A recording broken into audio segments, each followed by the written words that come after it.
ध्यान मूलम गुरोर्मूर्ति पूजा मूलम गुरोपदम मंत्र मूलम गुरोर्वाक्यम मोक्ष मूलम गुरोर्कृपा। सरस्वती महाभागे विद्ये कमल लोचने विश्वरूपे विशालाक्षी देहि विद्यां नमोस्तुते। या देवी सर्वभूतेषु भक्तिरूपेण संस्थिता नमस्तस्यै नमस्तस्यै नमस्तस्यै नमो नमः। लोकाधिरां रणरङ्गधीरं राजीवनेत्रं रघुवंशनाथं कारुण्यरूपं करुणाकरन्तं श्रीरामचन्द्रं शरणं प्रपद्ये। दक्षिणे लक्ष्मणो यस्य उवामी। उनकी बड़ी करुणा है हम पर कि जो हमें ये 13वें वर्ष लगातार इस स्थान पर भगवान की पावन गाथा कहने और सुनने का बड़ा ही सुंदर मनोरम अवसर मिला है। भगवान करुणा वरुणालय हैं, अपने भक्त पर करुणा करते हुए कृपा करते हुए उसके सारे बंधनों को तोड़ने के लिए भगवान उसे सत्संग प्रदान कर देते हैं। हमारे जो संसार के बंधन है, ये संसार के बंधन हमें ऊपर उठने नहीं देते। हम चाहते तो हैं कि सत्संग करें, हम चाहते हैं कि हमें रस, कौन ऐसा है दुनिया में जो आनंद नहीं चाहता, जो रस नहीं चाहता, जो ज्ञान नहीं चाहता, जो प्रेम नहीं चाहता, जो वैभव नहीं चाहता। ऐसा हर कोई, हर किसी के हृदय में रस पाने की कामना है। बस केवल अंतर ये है कि रस पाने के सबके अपने तरीके अलग अलग हैं। कोई बैंक बैलेंस में रस ढूंढता है, कोई संबंधों में रस ढूंढता है, कोई स्वस्थ निरोगी शरीर में रस ढूंढता है, कोई बेटी में रस ढूंढता है, कोई बेटे में रस ढूंढता है। नाना प्रकार के उद्यम करते हुए हम सब एकमात्र हमारी जो दौड़ है वो रस की ओर है। लेकिन हमारे व्यास जी महाराज ने कह दिया, रसो वै सह रसग्वम देवायम लब्धानंदं भवति। वही रस केवल एक परमात्मा ही रसमय है, जिसके लिए हमारे गोस्वामी जी ने, वशिष्ठ जी ने नामकरण संस्कार करते हुए कहा था कि जो आनंद सिंधु सुख राशि, आनंद का वो सिंधु है, आनंद का भंडार है।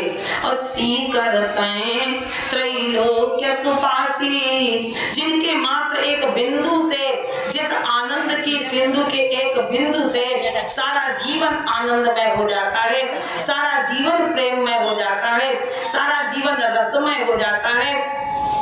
ऐसा बड़ा ही जो सुंदर, बड़ा ही आनंद में, जो बड़ा ही विवेक में हमारा जो जीवन होना चाहिए, संत चाहते हैं कि हम वैसा जीवन जिए। संत चाहते हैं कि हम उस सुंदर जीवन को जिए। लेकिन बस हमारी जो रस पाने की कामनाएं हैं, जो रस पाने की इच्छाएं हैं, वो थोड़ी अलग अलग तरीके की हैं। हमारा जो रस है, हमें ऐसा लग रहा है कि हम रस संसार से पा लेंगे। इस नश्वर मरण धर्मा संसार में रस पाने की हमारी जो कामना, हमारी जो इच्छा, हमारा जो मनोरथ है, ये वैसे ही है जैसे शुष्क मरुभूमि में हिरण भागता रहता है, भागता रहता है।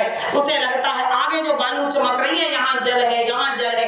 ऐसे विचार करता हुआ, सोचता हुआ वो दौड़ता रहता है और दौड़ता हुआ एक दिन अपना जीवन समाप्त कर देता है। उसका जीवन समाप्त हो जाता है और उसे वो रस, वो जल प्राप्त नहीं होता। तो उस रस को प्राप्त करने के लिए हमारे जीवन में जो कुछ चाहिए उसे करने के लिए हमें इस द्वार पर आना होगा। निश्चित रूप से बिना यहाँ आए हमारे जीवन में शाश्वत रस मिलने वाला नहीं है। हम शाश्वत हैं और इस मरण धर्मा संसार से हम रस चाहते हैं। इस संसार से हम अपनी कामना की पूर्ति चाहते हैं। इस संसार से हम वो शाश्वत रस चाहते हैं जो वास्तव में टिकने वाला नहीं है, जो जाने ही वाला है।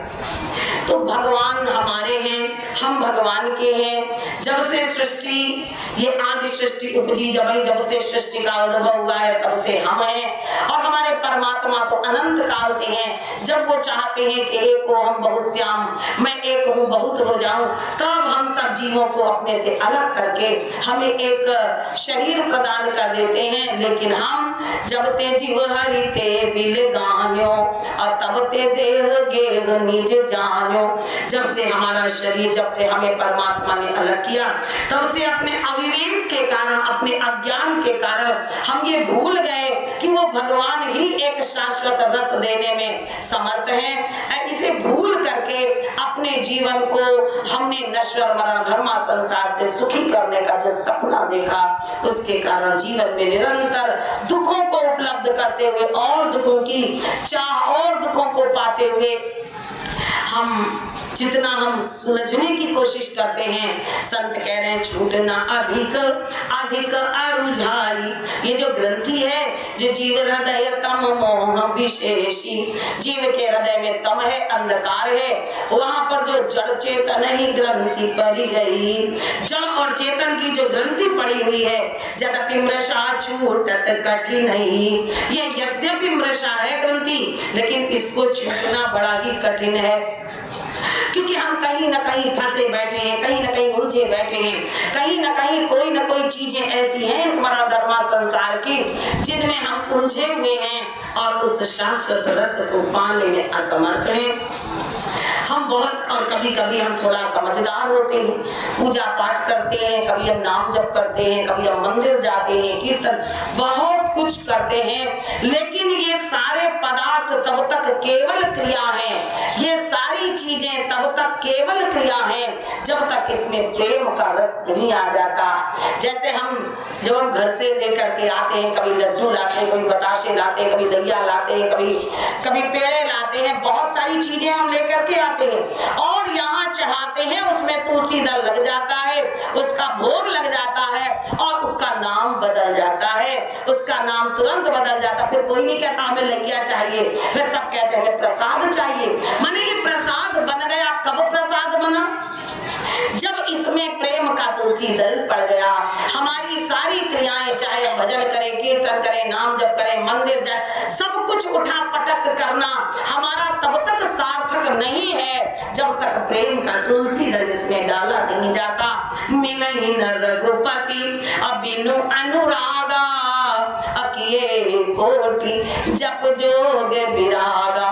भगवान अनुराग के बिना मिला नहीं करते।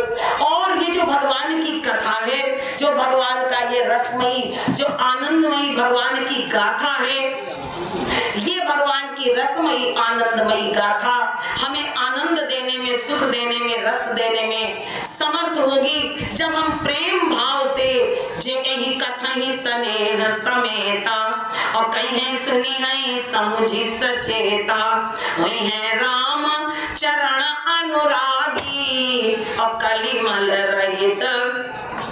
हम कब कलिमल, ये जो कलिमल है ये साधारण नहीं है, ये भयंकर कलियुग, ये बड़े बड़ों की बुद्धियों पर प्रभाव डाले। तभी तो आज बहुत सारे ऐसी हमारे सामने घटनाएं आती है जिससे लोग भगवान से भी उन्हें अरुचि हो जाती है। ऐसी ऐसी घटनाएं जब प्रकाश में आती है, उन्हें लगता है भगवान के भक्त लोग, ये भगवान के जो संत हैं, ये सब कलियुग का प्रभाव है। कलिमल ग्रसे धर्म सब अलुप्त भय सदग्रंथ। कलयुग ने सारे धर्मों को ग्रस लिया है और सारे सदग्रंथों को लुप्त कर दिया है। भयंकर प्रभाव इस कलिकाल का है। एक कलिकाल न साधन दूजा। इस कलयुग में जिसका इतना भयंकर इतना व्यापक प्रभाव है, इस कलयुग में सबसे महत्वपूर्ण बात यह है कि हम अपने भगवान का स्मरण करते हुए उनकी गाथा को सुनते हुए, जे यही कथा ही स्नेह समेता, जिस इस कथा को जो प्रेम से सुनेंगे उसके जीवन में रस का आनंद का संचार होगा ही। जे एक कथन स्नेह समेता, कहीं है सुनी है, कहेंगे सुनेंगे समझ और समझेंगे सचेता, बड़ी ही सचेत बुद्धि के साथ, बड़ी ही सावधान बुद्धि के साथ जो इसे कहेंगे सुनेंगे, सावधान होकर के, ऐसा नहीं कि हो रही है तो ठीक है हम भी सुन लेते हैं क्योंकि सुननी है इसलिए सुनना, ऐसा नहीं। हम इसे अगर सावधान होकर के कहेंगे, सावधान सजग होकर के जब हम इसे सुनेंगे और सावधान होकर के ही इसे समझने का प्रयास करेंगे तो परिणाम क्या होगा? बोले वही है राम चरण अनुरागी, परमात्मा के चरणों में अनुराग उत्पन्न हो जाएगा। और इसमें ऐसा भी भ्रम नहीं करना चाहिए कि अगर हमारे इष्ट देव श्री राम जी नहीं है, यदि हमारे इष्ट देव भगवान विश्वनाथ हैं, भगवान कृष्ण हमारे इष्ट देव हैं, माँ भगवती हमारी इष्ट देवी हैं, तो ये राम कथा हमें नुकसान करेगी, ऐसा नहीं। बोले वही है राम, ये जो राम है वही तो राम अखंड अनंत अरूपा, ये भगवान क्या है? बोले अनुभव गम्य भजई जय संता, ये भगवान हम इष्ट देव जिस रूप में हम भगवान का ध्यान करें, जिस रूप में हमारे इष्ट देव हैं, यदि हम राम की कथा भगवान की कथा अपने इष्ट देव को उनके चरणों को हृदय में रख करके सुनते हैं तो वही है राम चरण अनुरागी। और कलिमल रहित, सबसे बड़ा जो उसका प्रभाव है कि कली का प्रभाव नष्ट हो जाएगा। कलिमल रहित, कलयुग का जो मल है, कलयुग का जो कलमश है हमारे ऊपर प्रभाव नहीं डालेगा।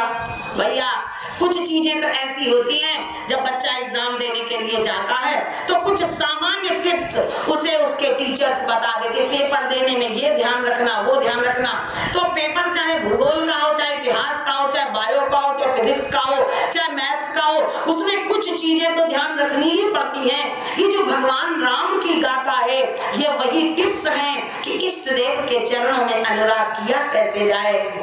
स्वयं भगवान भूत भावन, अगर हमारे इष्ट देव भगवान भूत भावन है तो भगवान भूत भावन जिस कथा को श्रवण कर रहे हैं, श्रवण करा रहे हैं, जिस कथा को सुना रहे हैं, कैलाश के सुरम्य शिखर पर बैठ करके यदि हम ध्यान करें, ध्यान से चित्त शुद्ध होता है, ध्यान से कली का जो कलमश है हमारी बुद्धि से दूर होता है। हम ध्यान करें, भगवान विश्वनाथ माँ जगदम्बा की कथा सुना रहे हैं और कितना आनंद प्राप्त कर रहे हैं इस कथा से। इसका ध्यान करते हुए हमारा भगवान शंकर का ध्यान भी होगा और साथ ही साथ हमें कथा का जो सामान्य लाभ है वो भी मिलेंगे। तो वही है राम चरण अनुरागी, इष्ट देव के चरणों में अनुराग उत्पन्न हो जाएगा और कलिमल रहित, कलयुग के मल से कलमश से दूर हो जाएंगे। सुमंगल भागी, और उनके जीवन में मंगल ही मंगल होने लगेगा, उनके जीवन में आनंद ही आनंद होगा। जो भगवान की कथा से प्रेम करते हैं उनके जीवन में अमंगल कभी नहीं हो सकता, क्योंकि मंगल भवन और अमंगल हारी, ये द्रव दशरथ अजिर विहारी। ऐसे हमारे प्रभु जो सदा मंगला नाम च करतारो, ये मंगल को करने वाली राम की गाथा प्रथम श्लोक में ही गोस्वामी जी ने वंदना करते हुए लिखा, वंदन मंगला नाम च करतारो वंदे वाणी विनायको, मंगल करने वाली है, जीवन में आनंद का सृजन करने वाली है।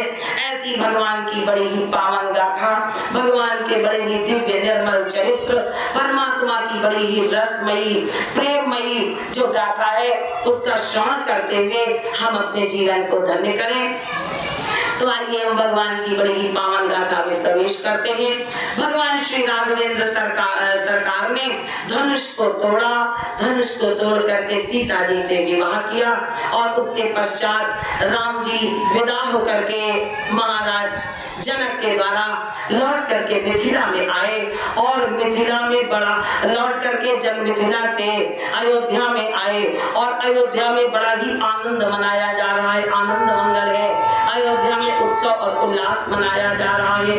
ऐसा है जैसे आज के बाद दुख जीवन में आने ही वाला नहीं है। भगवान ने कहा ये सुख और दुख मानव जीवन के दो पहलू हैं, दोनों को जीवन में अंगीकार करना आवश्यक है, दोनों का अपना अपना रस है।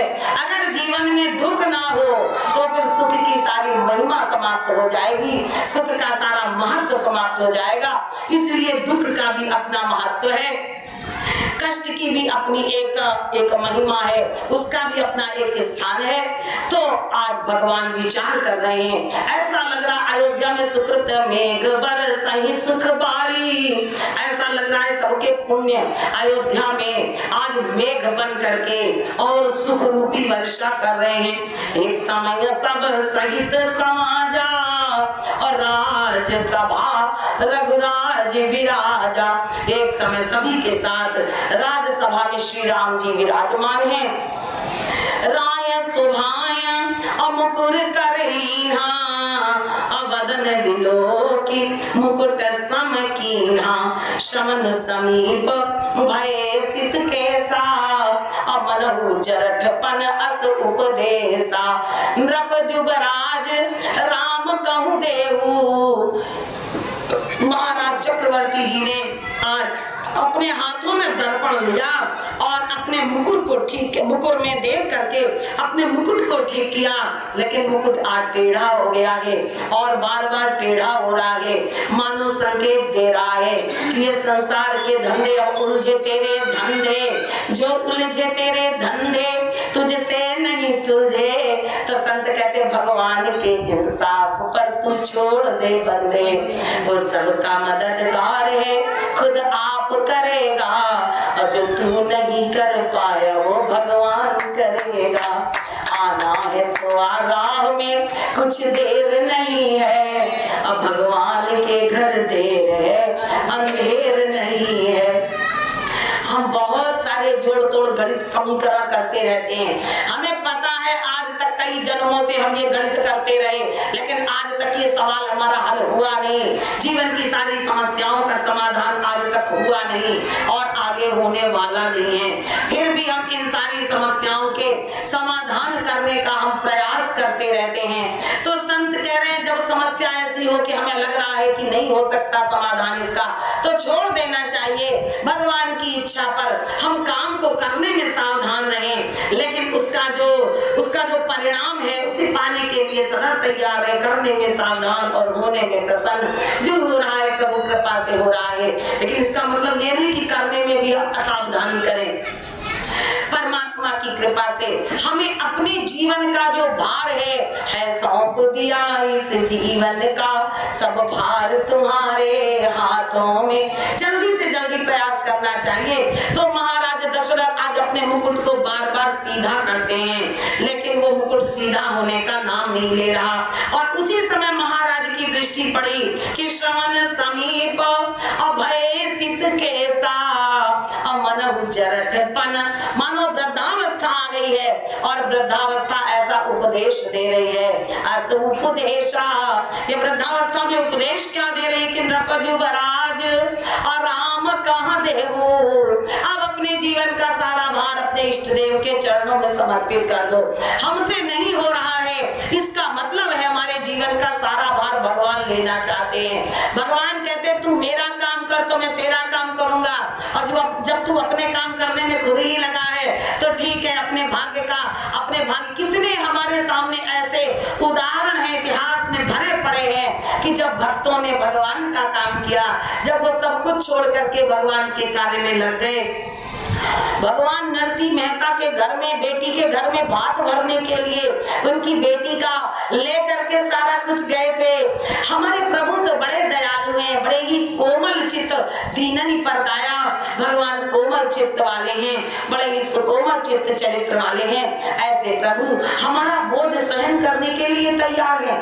महाराज दशरथ ने देखा श्रवण समीप भय सित कैसा, अमन जरठपन अस उपदेशा, नृप जुबराज और राम कहूँ देहु, अजीवन जन्म लाऊ किन लेहु।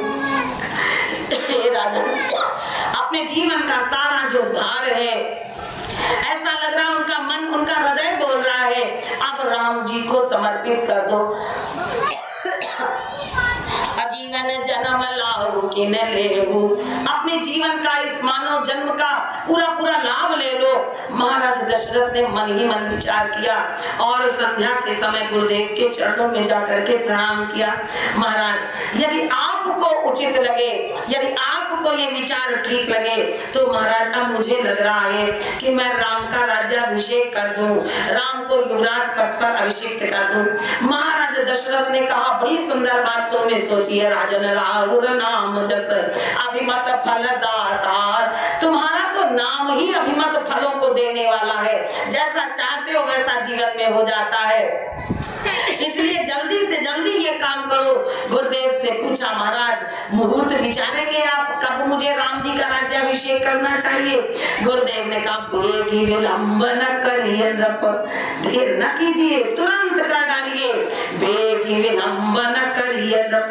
महाराज वशिष्ठ त्रिकालदर्शी हैं, उन्हें पता है कि यदि अभी अभी राम का राज्याभिषेक न हुआ तो आने वाले 14 वर्षों तक राम के राज्याभिषेक का कोई मुहूर्त बनने वाला नहीं है।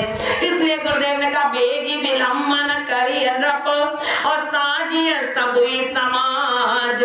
सुंदर सुमंगल घड़ी निकाल करके बोलिए, बताइए। गुरुदेव ने कहा, सुदिन सुमंगल तब ही जब राम होई युवराज।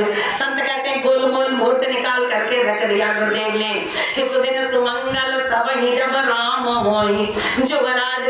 जिस क्षण हम राम जी के चरणों में, जिस क्षण हम इष्ट देव के चरणों में अपने जीवन का सारा भार सौंप करके विनती करते हैं कि प्रभु अब सारा भार आपके हाथ है, अब संभालना आपको है, उस वही क्षण तो शुभ है हमारे लिए। और जब तक हम अपनी खोपड़ी पर रखे रहते हैं तभी तक तो हम अशुभ को निमंत्रण देते रहते हैं। जिस दिन हम उन्हें अपना सब प्रकार से स्वीकार कर लेंगे उस दिन शुभ ही शुभ, मंगल ही मंगल जीवन में हो जाएगा। महाराज दशरथ ने कहा, इतना बड़ा कार्य है, राम का राज्याभिषेक कोई छोटा कार्य तो है नहीं जिसे मैं ऐसे ही एकदम सामान्य तौर पर कर डालूं, इसके लिए तो मुझे तैयारी करनी होगी। गुरुदेव से कहा, महाराज आप अपनी तैयारी कीजिए और मैं कल राम का राज्याभिषेक करता हूँ। गुरुदेव ने कहा, जैसी तुम्हारी इच्छा। लौट करके आए और सभा में आकर के अपना मत सबको सुनाया। पाँच ही मत लागनी का, अगर आप सब पंचों को मेरा मत अच्छा लगे तो देव हर्षि राम ही ठीका, तो राम का राज्याभिषेक कर दिया जाए, राम को युवराज पद प्रदान कर दिया जाए। महाराज दशरथ के इस वचन को सुन करके सभा में अतिशय आनंद की लहर दौड़ गई। सारे लोग बड़े ही आनंदित हो गए, सबके मन में बड़ा ही हर्ष है, सबके मन में बड़ा ही आनंद है, सबका हृदय बड़ा ही प्रफुल्लित हो गया और सबको ऐसा लग रहा है जैसे अभिमत बीरव परे जनु पानी। ऐसा लग रहा है कि हमारी जो इच्छा थी उसके पेड़ में, उस वृक्ष में जल पड़ गया। इस प्रकार से आज बड़ा ही आनंद प्राप्त किया सारे लोगों ने, सबको बड़ा ही रस प्राप्त हुआ, सबको बड़ा ही आनंद प्राप्त हुआ। महाराज दशरथ के इस विचार का सबने समर्थन किया, सबने अनुमोदन किया, सबने समर्थन करते हुए आज बड़े ही आनंद की उपलब्धि की। और जैसे ही रनिवास में यह समाचार पहुंचा, रानियां बड़े ही आनंद में डूब गईं। चारों ओर आज सभी गुरुदेव ने जिसको जो जो कुछ आदेश दिया, आनो सकल सुतीरथ पानी, तीर्थों का जल लाओ, और सारी जो लिस्ट बना करके दे दी, सारा सामान इकट्ठा करना है। इधर अयोध्या के लोग जिसको जो मिला अपने काम को कर रहे हैं। सारे अयोध्या के लोग पूरी नगरी को सजाने में लगे हुए हैं। बड़ा सुंदर नगरी को सजा करके तैयार कर दिया गया, नगरी को सजा करके बड़ा सुंदर तैयार किया जा रहा है और इधर अयोध्या में उल्लास मनाया जा रहा है। लेकिन तिन्हीं सोहाइना अवध बधावा, देवताओं को अच्छा नहीं लग रहा है, देवताओं को तिन्हीं सोहाइना अवध बधावा, चोर ही चंदिनी रात न भावा। जैसे चोर को चांदनी रात अच्छी नहीं लगती, देवताओं को अयोध्या का ये जो बधावा है, उत्सव है, ये बिल्कुल भी अच्छा नहीं लग रहा। क्यों? क्योंकि उनके मन में अपनी बुद्धि का प्रयोग कर रहे ना देवता, कि हमारे प्रयोजन के लिए, हमारे कार्य की सिद्धि करने के लिए राम जी ने अवतार लिया था और राम राजा बन जाएंगे।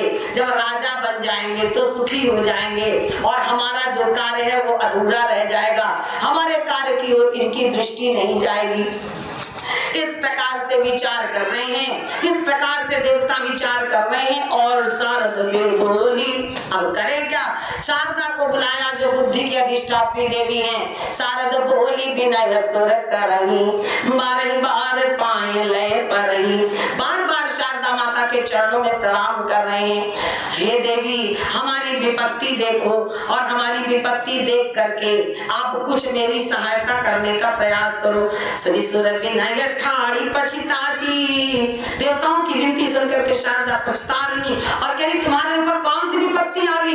बोले अयोध्या की संपत्ति ही तो हमारी विपत्ति है। अयोध्या के लोग जो आनंद और उत्सव जो मना रहे हैं, जो बड़े ही हर्षित हो रहे हैं, हे माँ जाकर के इस आनंद में बाधा करो। श्री विनय ठाड़ी पछताती, भय विपिन सरोज हिमराती। अरे क्या अयोध्या का ये जो आनंद है ये मेरे द्वारा खंडित किया जाएगा? लेकिन पुनः विचारा गिल काज विचारी बहोरी, और करिए चाह कुशल कवि मोरी। इसलिए हर्षि हृदय और दशरथ पुर आई, और जनुग्रह दुसह दशा दुखदाई।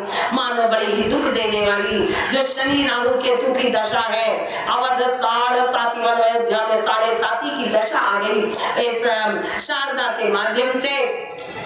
और शारदा माता ने अयोध्या में घूम घूम करके खूब देखा, पूरी अयोध्या में घूम घूम करके देखा, कोई भी ऐसा नहीं मिला जिसकी बुद्धि पर माया का पर्दा डाला जा सके। कौने जन्म अवध बस जोई, अयोध्या में जो किसी भी जन्म में रहता है राम परायण सो परी होई। वो राम परायण होता है, राम का विरोध करने का तो दुस्साहस कर ही नहीं सकता। ऐसा ही मन विचार कर रही थी शारदा, किसकी बुद्धि पर माया का प्रभाव डाला जाए, किसकी बुद्धि को नष्ट भ्रष्ट किया जाए। पूरे नगर में घूम घूम करके देखा और कोई भी ऐसा नहीं मिला। घूम करके एक उस स्थान पर आई जो नाम मंथरा मंदमती, अचेरी कई केरी, आजस पेटारी ताही करी, गई गिरा मती फेरी। अपयश का पिटारा उसी कुबड़ी के, जो उसका कुबड़ा था उसी में रख दिया। मानो पूरे अपयश की गठरी उस कुबड़ी के सर पर लाद दी। और उस कुबड़ी की बुद्धि को शारदा, क्योंकि वो दहेज का माल है ना, धन पर आव विष ते विष भारी। जो दूसरे का धन है ये विष के समान, जहर के समान होता है। तो शारदा माता ने आज मंथरा को अपयश का पिटारा सौंप दिया। अजस पेटारी ताही करी, और गई गिरा मती फेरी, दीख मंथरा नगर बनावा। मंथरा उठी और उठ करके देखती है, बेचारी सो रही थी बड़े आनंद के साथ, और उठ करके उसने देखा दीख मंथरा नगर बनावा, घर घर उत्सव बाज बधावा। मंथरा के विषय में संत कहते हैं, शास्त्र कहते हैं कि ये मंथरा जैसे फलों में संतरा, वैसे मानवों में मंथरा। ये मंथरा जैसे लोग बड़े खतरनाक होते हैं जीवन में। इनके भीतर जो द्वेष भरा पड़ा है, इनके भीतर जो भेदभाव भरा पड़ा है, इसलिए ये बड़े खतरनाक होते हैं। तो दीख मंथरा नगर बनावा, घर घर उत्सव बाज बधावा। अब पूछे सी लोगन का उछाऊ, राम तिलक सुनि भाउर दाऊ। राम का राज्याभिषेक है, मेरा भरत ननिहाल में है और राम का राज्याभिषेक होगा। आकर के मंथरा को सुना दी। अब मंथरा को घर की सारी बात, बाहर जाना ठीक नहीं है, और वो भी मंथरा को सुना दी। ऐसी दुर्बुद्धि मंथरा ने रची पची क्रोटिक कुटिलपन की, नेसी कपट प्रबोध कहेसी कथा सत सवती के, सैकड़ों सौतों का इतिहास जय विधि बाण विरोध। बता रही ना, कद्रु विनता दीन दुख, जैसे कद्रु ने विनता को दुख दिया था, तुम्हें को कौशिला देव भरत बंदी ग्रास से हैं लखन राम के नेब। ऐसा चित्र खींच करके रखा। कैकेयी ने कहा तुम जो कहोगी मैं करने को तैयार हूँ। पूरी तरह से अपने वश में किया मंथरा ने कैकेयी को। और तब कैकेयी से कहा वरदान भूप सन थाती मांगो आज जुड़ाओ छाती। 2 वरदान महाराज से मांग लो।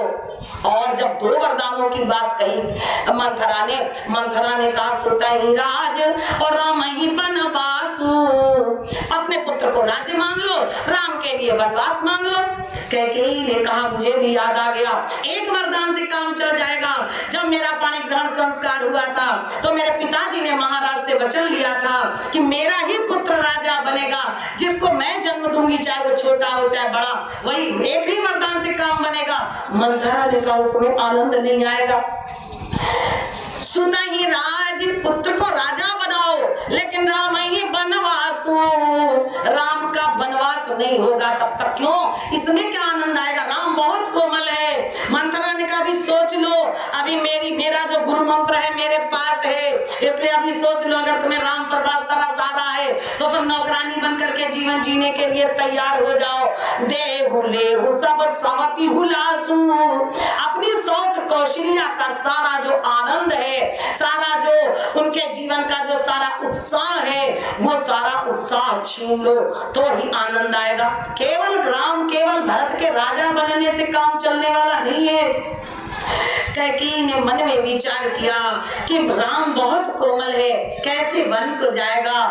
मंथरा ने तो कैकेयी से यही कहा था सुतहि राज राम ही बनवासु, लेकिन तत्कालीन संविधान का ध्यान रखते हुए कैकेयी अम्मा ने बड़ी कृपा की, जो 14 वर्ष के लिए ही राम का वनवास मांगा। कैकेयी ने निश्चय कर लिया कि 14 वर्ष के लिए। मंथरा ने इतना सुधार किया और कह दिया बड़ी सावधानी के साथ कार्य करना है। महाराज दशरथ को आज ब्लैकमेल करना है, उन्हें उनके वरदान की याद दिलानी है और उन्हें उनसे वरदान मांगना है। सुतहि राज राम ही बनवासु, पुत्र को राजा बनाने का वरदान मांगना है और राम के लिए वनवास मांगना है। ये 2 वरदान और बड़ी सावधानी से भूपति राम शपथ जब करई तब मांगे उजे वचन न टरई। जब राजा राम की सौगंध खा ले तब ये वरदान मांगना, और नहीं तो राजा को राम से इतना प्रेम है कि राजा अपने वचन से मुकर जाएंगे और राम को वन न भेज पाएंगे, क्योंकि राजा का जो अंध अनुराग है राम पर, भरत पर उतना अनुराग नहीं है। खूब अच्छी तरह से पढ़ा दिया, कोटि कोटि लमाई गुरु पढ़ाई, और कहा कि अब कहेसी को उपग्रह जाओ। पूरी मंत्रणा दे दी, गुरु मंत्र दे दिया। और गुरु मंत्र देने के बाद लोगों ने कहा कि भैया कैकेयी ने आज गुरु मंत्र ले लिया। अब कैकेयी मौन हो गई। मौन होकर के क्या कर रही हैं? गुरु मंत्र का जप कर रही हैं। किसने दिया गुरु मंत्र? वशिष्ठ जी महाराज ने। नहीं, वशिष्ठ जी ने तो कौशल्या और सुमित्रा जी को दिया है।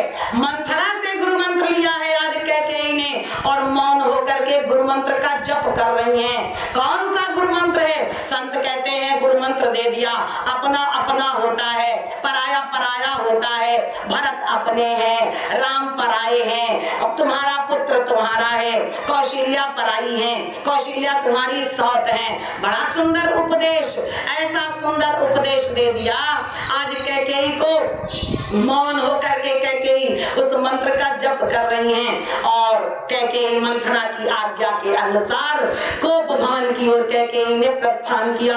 और बड़े सुंदर सुंदर, जो पहले राजा लोग अपने घर में एक कोप भवन जरूर बनवा करके लोग रखा करते थे, क्योंकि जब क्रोध आए तो उस कोप भवन के भीतर जाके, क्योंकि क्रोधी व्यक्ति बहुत नुकसान करता है, अपना तो करता ही करता है, चीजों को तोड़ेगा फोड़ेगा, ना जाने क्या क्या करता है। तो महाराज दशरथ ने बड़ी चातुर्य उनके जीवन में है, उन्होंने एक कोप भवन बनवा रखा था। आज तो पूरा घर कोप भवन बन जाता है, इतना क्रोध है। ये कलयुग के प्रभाव के कारण कि कोप किससे ग्रस्त है मानव का हृदय, क्रोध इतना आता, जिससे पूछो बहुत क्रोध आता। क्यों आता है? अब उस पर विचार करना चाहिए। क्रोध अविवेक के कारण आता है। जिसके जीवन में अविवेक अज्ञान है है, क्रोध आएगा ही। आज कैकेयी मंथरा की आज्ञा मान करके और कोप भवन की ओर कैकेयी ने प्रस्थान किया और दिए डाली बड़े सुंदर सुंदर जो वस्त्राभूषण रानी वाले पहन रखे थे वो सारे वस्त्राभूषण फेंक दिए और जो मोटे मोटे पुराने और गंदे से मलिन वस्त्र धारण कर लिए, सुंदर सुंदर आभूषण उतार करके फेंक दिए। गोस्वामी जी ने कहा कुंवरी कसी कुवेशता फाबी अन आई बात सूच जन भावी। ये जो कुवेश है इतना बुरा लग रहा है कैकेयी पर, ऐसा लग रहा है आने वाले वैधव्य की सूचना दे रहा है। कैकेयी ने बहुत अच्छे से मंथरा का गुरुमंत्र स्वीकार किया, बड़ी दृढ़ता के साथ मंथरा के गुरुमंत्र को स्वीकार कर लिया और उसके बाद कैकेयी आज भूमि पर शयन कर रही हैं। महाराज दशरथ सांझ समय सानंद नृप अगयौ कैकेयी के मनहु निठुरता गमन किया जनुधरी दे। मानो निठुरता के पास प्रेम साक्षात रूप धारण करके जा रहा है। महाराज दशरथ का विशेष अनुराग है कैकेयी पर और इतना समय तो हुआ नहीं है, अभी राम जी के राज्याभिषेक का निर्णय लिए, इसलिए अब ये तो मंथरा ने पढ़ा दिया भयो पाक दुई सजत समाजू। महीनों से अयोध्या सजाई जा रही है, ऐसा लगने लगा कैकेयी को कि मेरे पास आज तक कोई सूचना नहीं आई, जबकि महाराज ने आज ही निर्णय लिया है, राम के राज्याभिषेक की घोषणा आज ही की है। कैकेयी के समीप महाराज दशरथ गए, सांझ समय सानंद नृप गयो कैकेयी गए, कैकेयी के भवन में प्रवेश किया और वहां जाकर के देखा मंथरा देवी विराजमान है। मंथरा देवी से पूछा तुम्हारी महारानी कहाँ है? मंथरा जी ने संकेत कर दिया कि मैंने जहाँ भेजा है वही है महाराज, आज आपको भी वहीं जाना पड़ेगा। और कोप भवन सुनी सकुचे उराऊ। कोप भवन में कैकेयी सुन करके महाराज का हृदय बड़ा ही संकुचित हो गया। ऐसे शुभ अवसर पर कोप भवन कैकेयी के जाने का कारण क्या हो सकता है? कोप भवन सुनी सकुचे उराऊ अब भय बस आगहुड़ पर ही न पाऊ। इतना भय हो गया मन में, आगे पैर नहीं पड़ रहा है। गोस्वामी जी ने यहाँ पर स्पष्ट कर दिया कि ये महाराज दशरथ कौन है। यहाँ पर कैकेयी भी कुसंग के कारण छोटी बनी और महाराज दशरथ आगे हुई जही असुरपति ले अरग सिंहासन आसन देवी सो सुनीति अरिस गयो सुखाई अदेखहु काम प्रताप बढ़ाई। वो महाराज दशरथ सुल कुलिस असी अंगम निहारे तेरथिनाथ सुमन सर मारे। वो महाराज दशरथ जिन्हें देवराज इंद्र आगे होकर के जिनका सम्मान किया करते थे और अपने सिंहासन पर जिन्हें विराजमान किया करते थे सो सुनीति अरिस गयो सुखाई। पत्नी का रोष सुन करके वो महाराज दशरथ आज मानो उनके प्राण सूख गए। आज उनके मन में बड़ा भय उत्पन्न हो गया, बड़ा डर उन्हें लगने लगा और भय बस आगहुड़ पर ही न पाऊं। भय के कारण मानो आगे कदम रखा नहीं जाता। किसी प्रकार से महाराज दशरथ कैकेयी के इस कोप भवन में पहुंचे और वहां कैकेयी की विचित्र दशा को देखा। सुंदर सुंदर वस्त्राभूषणों का परित्याग करके कैकेयी भूमि पर शयन कर रही है। महाराज के हृदय में बड़ा क्लेश हुआ।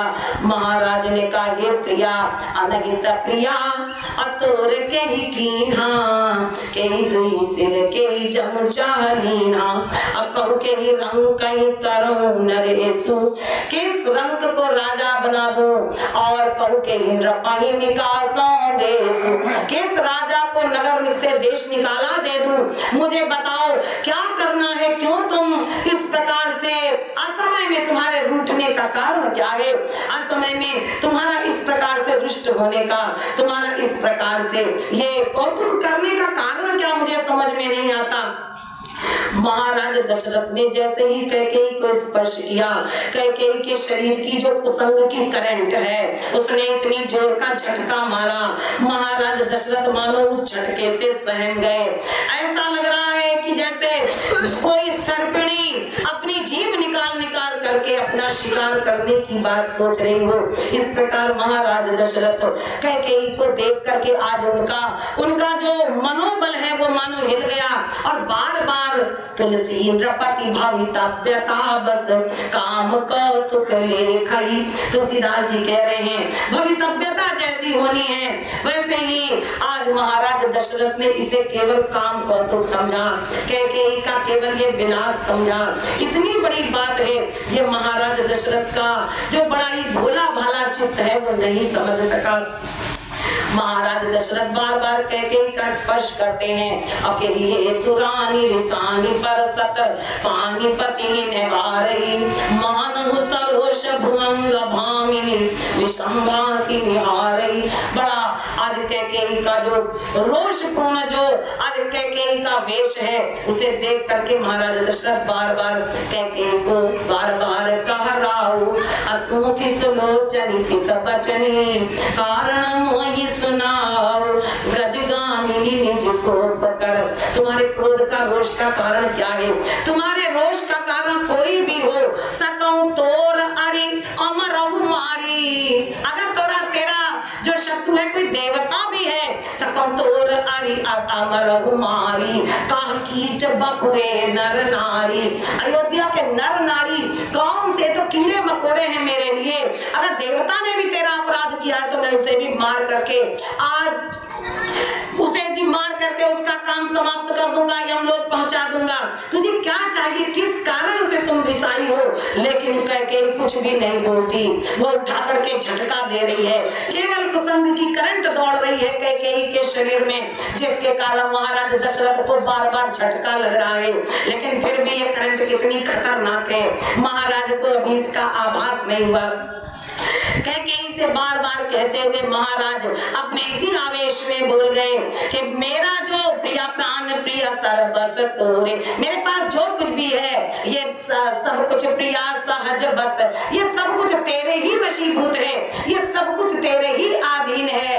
और मैं राम शपथ तो ही मैं राम की सौगंध खा करके कहता हूँ कि तुम जो करोगी कहोगी वो मैं करने के लिए तैयार हूँ। और जैसे ही गुरु जी ने यही तो कहा था मंगला ने कि भूपति राम शपथ, जब अपना ये मुखारबिंद तब खोलना जब राजा राम की सौगंध खा ले।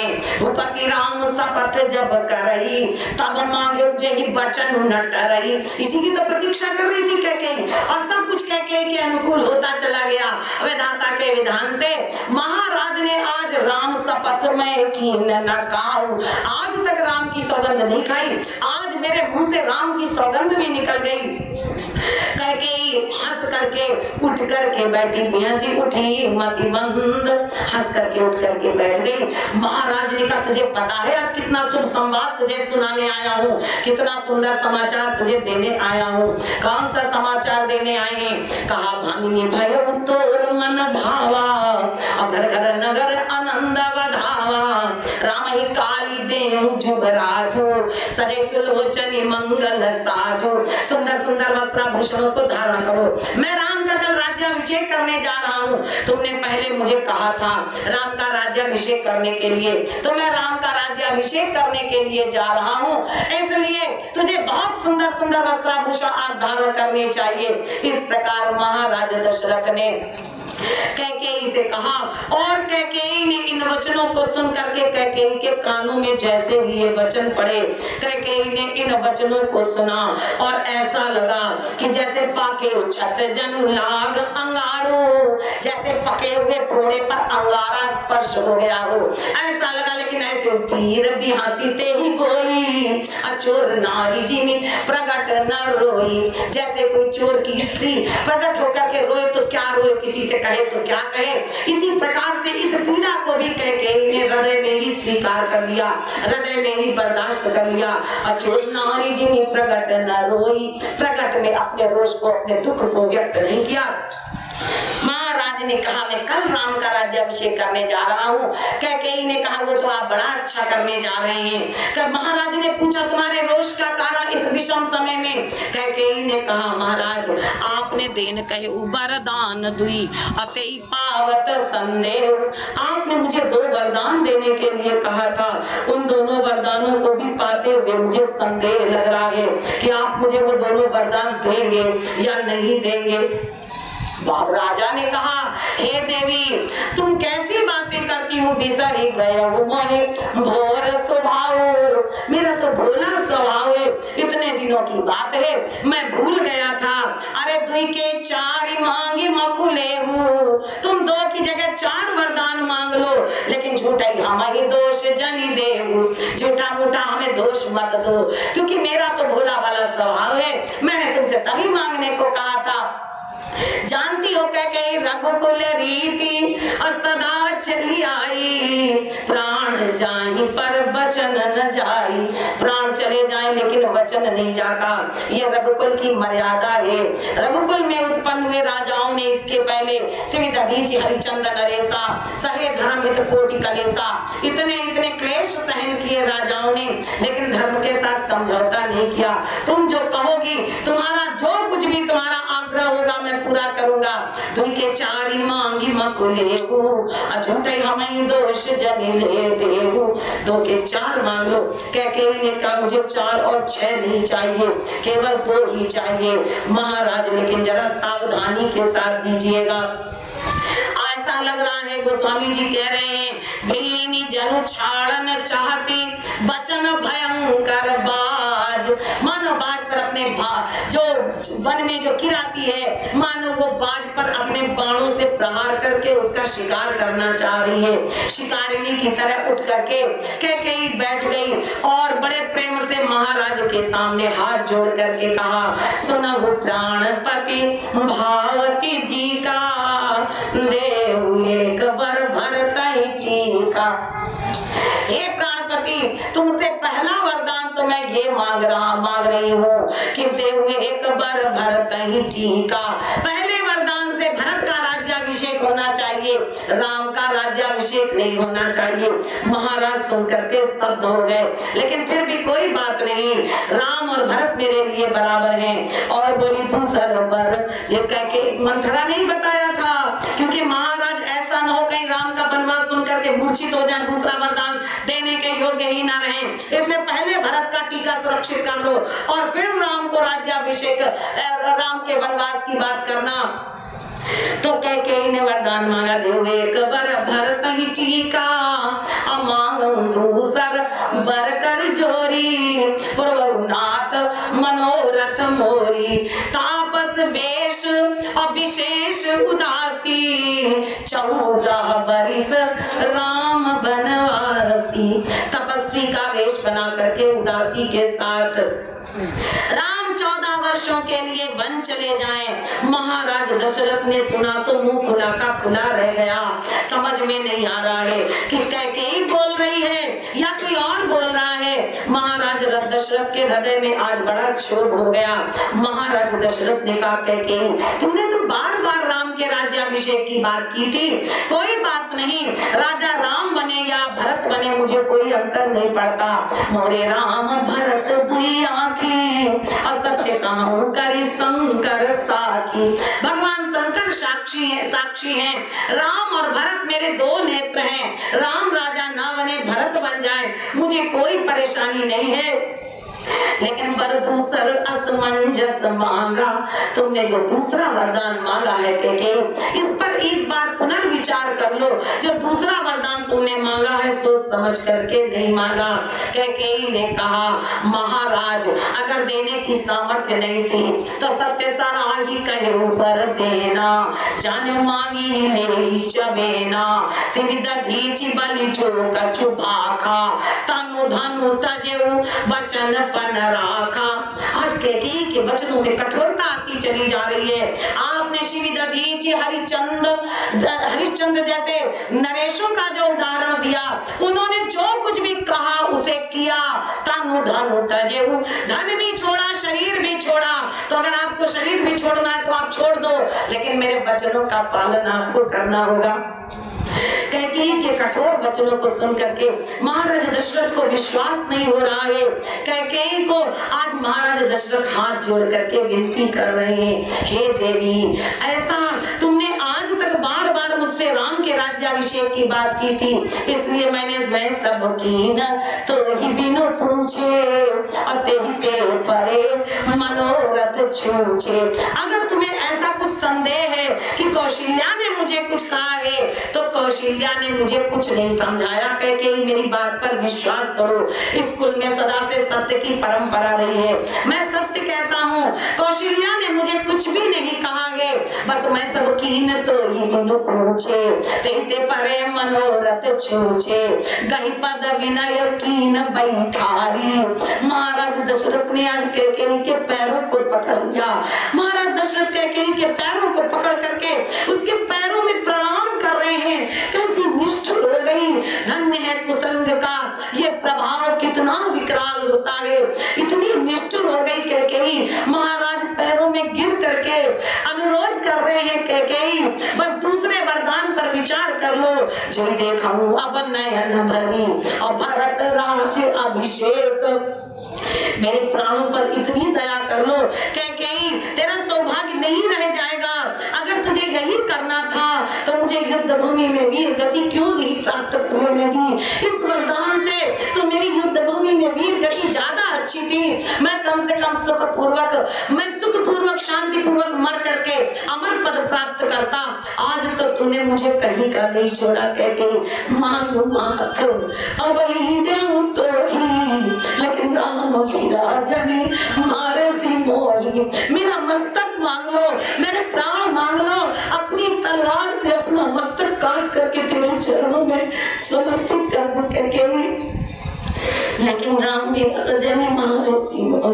राम के विरह में मुझे मारने का, राम के विरह में मेरे प्राण लेने का ये जो तुमने षड्यंत्र रचा है, इसे भूल जाओ कैकेयी। मैं तुझसे बार बार अनुरोध करता हूँ, बार बार कह रहा हूँ, बार बार। महाराज दशरथ कैकेयी को मनाने का प्रयास करते हैं, लेकिन करोड़ों कोटि कुटिल मणि गुरु पढ़ाई कैकेयी टस से मस्त नहीं हो रही है।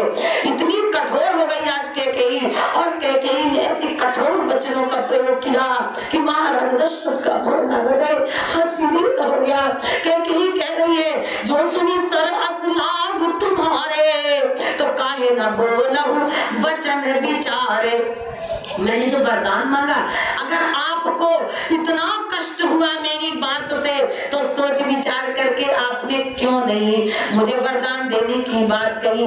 आपने तब सोच विचार क्यों नहीं किया अपनी बात पर। महाराज, क्या मैं आपकी पत्नी नहीं हूँ? केवल कौशल्या ही आपकी पत्नी है क्या? मुझे आप बाजार से खरीद करके लाए हो? भरत की राउर पूते न होई, आने मोल बेसाई की मोही। क्या भरत आपका बेटा नहीं है? केवल आपके बेटा राम है क्या?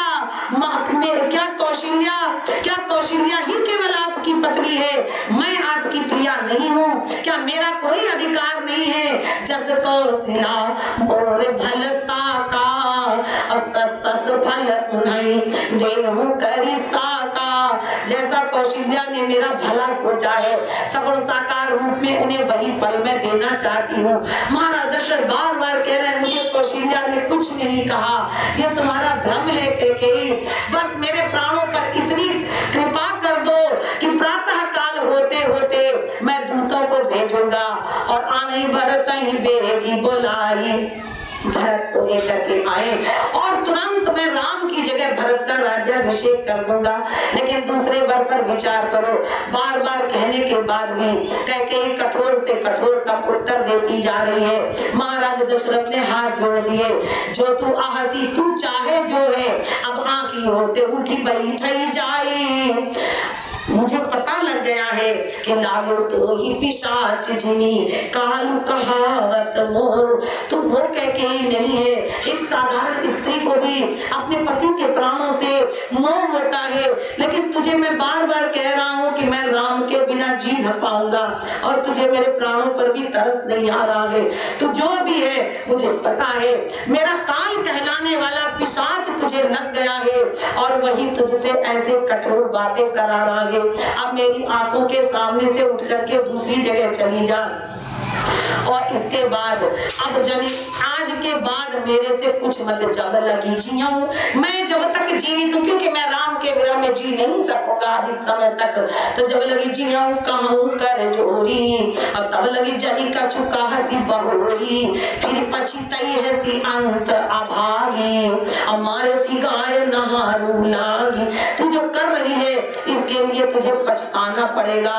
और कह के सब कुछ सारी अयोध्या तेरी उजाड़ी हुई अयोध्या एक दिन बस जाएगी, सुबह बसी ही फिरी अवध सुहाई, सब गुण धाम राम प्रभुताई, करी है भाई सकल सेवकाई, होई त्योपुर राम बड़ाई।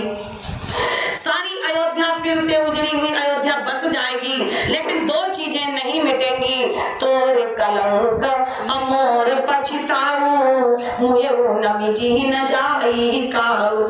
तेरे मस्तक पर जो कलंक लग जाएगा वो कभी आने वाले समय तक नहीं मिट पाएगा, और मेरा ये पछताना ये सदा सदा के लिए मेरे साथ जाएगा।